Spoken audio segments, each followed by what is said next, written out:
দেখো তো বন্ধুরা, আজকে তোমরা এই মেলাটা চিনতে পারছো কি না? যদিও আমাদের আশেপাশে যারা থাকে তারা সবাই এতক্ষণে বুঝেই গেছে এটা কোন মেলা। যদিও মারাত্মক ভিড় ছিল মেলাটা। কালকে আমরা রোববার দিনকে গেছিলাম, আসলে গেছিলাম ডাক্তার দেখাতে, কিন্তু ফেরার পথে মাকে বায়না করে নিয়ে চলে গেছিলাম আমাদের পার্বতীর মেলাতে। যেহেতু এটা 75 বছর পূর্ণ করলো এই মেলাটা, সেই জন্য এবছর যেন আরও বেশি ভিড় হয়েছিল। মাঝের কিছু বছর যদিও যাওয়া হয়ে ওঠেনি।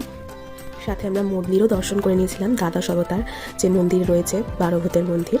সেখানে ভিডিওর মাধ্যমে তোমাদেরকেও আমি দর্শন করিয়ে দিলাম যাদের এখন অবধি যাওয়া হয়ে ওঠেনি। আমার তো গিয়ে খুবই ভালো লেগেছে, মাও ফিরে বললো মায়েরও বেশ ভালো লেগেছে ঘুরে, কিন্তু রবিবার ছিল বলে খুব বেশি ভিড় হচ্ছিল। আমি যতদূর জানি এই মেলাটা মকর সংক্রান্তির দিন শুরু হয়েছে এবং চলবে 26শে জানুয়ারি অবধি।